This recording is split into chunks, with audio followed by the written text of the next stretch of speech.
If you enjoy the content, please like the video and subscribe to my channel Nightmare Archives. The forest swallowed sound like a living thing. Jake Matthews knew wilderness. He'd hiked countless trails from the Olympic Peninsula to the White Mountains, but something about this particular stretch of Green Mountain wilderness felt different.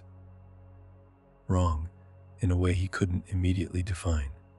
His boots crunched against the packed earth, breaking the unnatural silence. October's chill hung in the air, turning his breath to thin wisps that dissolved between ancient Douglas firs. He'd intentionally chosen this remote trail, far from the marked campsites and weekend warrior routes. Solitude was the point, an escape from months of grinding work at his tech startup, from the constant digital noise that had been eating away at his sanity. Jake adjusted his backpack, checking his compass out of habit. The needle trembled just for a moment. Unusual, but he dismissed it. Electronics could be temperamental in dense forest. By midday, the trail had become less defined. Not overgrown exactly, but uncertain. Roots seemed to snake more aggressively across his path, and the trees pressed closer, their massive trunks creating a green-brown tunnel that swallowed light. The first sign was subtle, a clearing, not marked on any of his maps, a perfect circular space where the trees pulled back, creating a natural boundary. At its center, a fire pit filled with cold, gray ash. Stones arranged in a way that suggested, but didn't confirm, intentional placement. An abandoned campsite. Jake approached carefully. Everything looked old, and yet not abandoned. A blue enamel mug sat upright near the fire pit, absolutely clean. No rust. No weathering that matched the surrounding environment. As if it had been placed there moments ago, despite showing signs of age. "Hello," he called out. The forest swallowed his voice whole. No response, no movement, just stillness. He circled the site, his engineer's mind cataloging details. No modern camping gear, no tracks, no signs of recent human presence, and yet something felt off.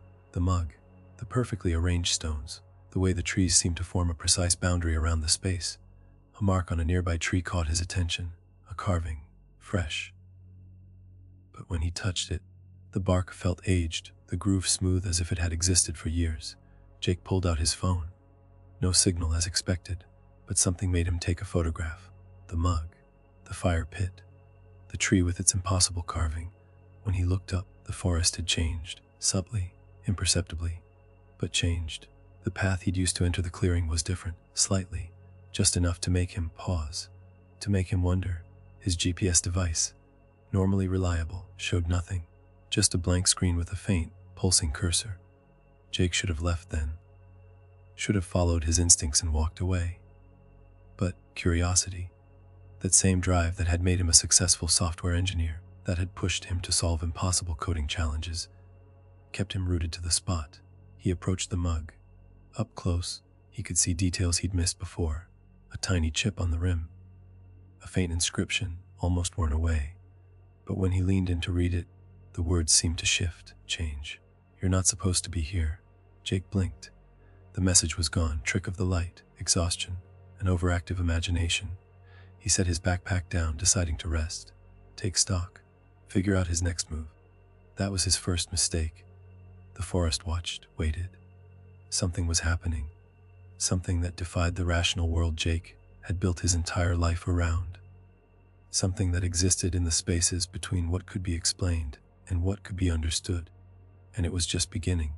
Jake's watch read 4:37 p.m. when he first realized something was fundamentally wrong. He'd been walking for what felt like hours, determined to leave the mysterious campsite behind. The forest around him was a dense tapestry of green and brown, Douglas firs and western red, cedars creating a seemingly impenetrable wall of vegetation. His compass pointed steadily northwest, his map carefully folded in the side pocket of his jacket. Every survival instinct he developed over years of hiking told him he was moving in a straight, consistent direction. And yet, the campsite was back, precisely, impossibly. The blue enamel mug still sat upright near the fire pit. The same stones, the same arrangement of trees, but something was different, subtle, almost imperceptible. Jake's heart rate spiked. He pulled out his GPS device. Nothing, just a blank screen with a pulsing cursor. There's no signal. Battery still full, but completely useless. "This is impossible," he muttered, But impossible was becoming a relative term. He'd been meticulous in his navigation, counted his steps, maintained a straight line, used natural landmarks, avoided circling, and yet, here he was, back where he started. The light was changing, not the gradual shift of afternoon becoming evening, but something else. Something that felt wrong. The shadows between the trees seemed to lengthen and contract in ways that defied natural physics. Jake dropped his backpack, opened it, checked his supplies. Everything was exactly as he'd packed it that morning. Water bottles, energy bars, first aid kit, tent, sleeping bag. Nothing missing, nothing out of place. But something was different. The mug. Earlier, it had been clean, pristine. Now a thin film of dirt covered its surface, as if it had been sitting there for weeks. He approached it carefully, noticed something new. A scratch on the blue enamel. Hadn't been there before. Or had it? Memory became unreliable, slippery. Jake's professional mind, trained in complex software engineering, in logical problem solving, began to fracture. This wasn't a navigation error. This wasn't a trick of perception. This was something else entirely. Night fell quickly, unnaturally quickly. One moment, filtered sunlight created golden pools between the trees. The next, darkness pressed in like a living thing. Jake set up his tent mechanically, hands moving with the muscle memory of countless camping trips. But his mind raced. The campfire came to life easily. He used the same matches he'd packed that morning, struck them against the striker with practiced precision. Flames licked upward, creating a small circle of light and warmth. But the darkness beyond the firelight seemed to pulse, to breathe. He pulled out his notebook, started to write. October 15th, something is wrong. I've returned to the same campsite 3 times, impossible. I know my navigation. I know these forests. This isn't natural. His pencil moved across the page, sharp, precise. Engineering precision meeting growing panic. A sound, soft, almost not a sound at all. A whisper. Jake's head snapped up. Nothing. The forest watched. By midnight, Jake had cataloged the changes. The mug now sat slightly askew, not much, just enough to be noticeable if you were looking, which he was. Obsessively. His footprints from earlier, gone, the ground smooth, undisturbed, and the tree with the carving, new marks, fresh but looking simultaneously ancient. You shouldn't be here. The words shifted, changed. Each time he looked, something different. A trick of firelight, a trick of exhaustion, a trick of something else entirely. Jake hadn't slept, couldn't sleep. The forest breathed around him. Morning came, or something like morning. Time felt fluid and reliable. His watch said 6:23 a.m., but the light felt wrong, too dim, too strange. Jake packed his gear, methodical, precise, fighting against the growing sense of unreality. He would leave, he would find the trail, he would escape. 3 attempts, 3 identical returns to the campsite. Each time something changed. Microscopic alterations that built a growing sense of madness. A stone moved slightly, the mug's position altered, his own tracks vanished. Messages appeared, disappeared, reappeared. Whispers, always the whispers, just beyond hearing, just beyond understanding. By the 3rd, or was it the 4th? Return to the campsite. Jake understood something fundamental. He was no longer alone. Something watched him, something waited. Something existed in the spaces between reality.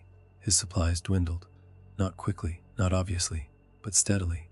An energy bar missing, a water bottle with slightly less liquid, a tent stake mysteriously relocated. Hallucinations began. Shadows moved when nothing was there. Trees seemed to shift. Branches reached. Whispers became almost comprehensible. Jake's mind began to fracture. Logical, methodical. Software engineer's brain fighting against something that defied logic. Fighting and losing. When darkness fell again. Or what passed for darkness in this twisted version of reality. Jake understood. The forest was alive. The campsite was a trap, and something was coming. Just beyond the firelight, waiting. Time lost all meaning. Jake wasn't sure how long he'd been in the forest. Days, weeks, moments that stretched into eternity. His mind fractured like broken glass, each shard reflecting a different reality. The campsite had become both prison and home. The blue animal mug, the fire pit, the watching trees. They were his entire universe now. But something changed. A moment. Barely perceptible. A weakness in the forest's grip. Jake saw it. A path. Not the paths he'd tried before. Those always circled back, always returned him to the same damn campsite. This was different. A break in the trees. A suggestion of escape. His hands shook as he gathered his remaining supplies. Most were gone now, consumed by the forest, by whatever watched him. A half-empty water bottle, one energy bar, his compass, now useless, its needle spinning wildly. He moved. Carefully, deliberately. The forest seemed to resist. Branches reached, shadows moved. Whispers grew louder, almost comprehensible but not quite. Words just beyond understanding. One step. Another. The campsite fell behind him. For the first time, it didn't pull him back. Bright lights, sterile white walls, the smell of disinfectant. Jake blinked. A nurse? A doctor, concerned faces. "You're safe now," someone said. But safe was a relative term. He'd been found 3 miles from the trailhead. Disoriented, mumbling, clothes torn, skin covered in scratches that seemed to tell a story of their own. His backpack, what remained of it, contained only fragments. A torn map, the blue enamel mug. They asked questions. Where had he been? What happened? How long was he in the forest? Jake couldn't answer, or wouldn't. The mug sat on the bedside table. The nurse tried to take it. His hand shot out, grabbed it, held it like a lifeline. "Don't," he whispered. Days passed, psychological evaluations, medical tests, endless questions. Jake said little, but he remembered everything. The forest wasn't finished with him. He knew that with a certainty that lived deep in his bones. The escape, just a momentary allowance. A game. Something was waiting. His medical charts noted increasing paranoia, obsessive behaviors, an unexplained mark on his back, tattoo-like pattern that seemed to shift when no one was looking. The forest was inside him now. At night, the hospital walls seemed to breathe. To watch, to wait, he drew the same symbol over and over. A map, a pattern, something that existed between reality and nightmare. The blue mug remained, always just out of reach of the hospital staff. 2 weeks after his rescue, Jake knew what he had to do.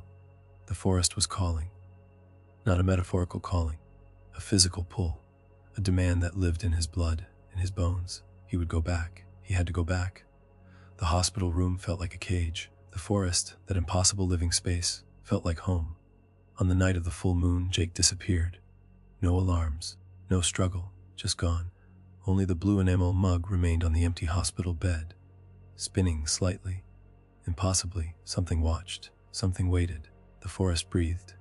And somewhere, between reality and nightmare, Jake Matthews walked a path that both existed and did not exist, waiting to return, knowing he would never truly leave.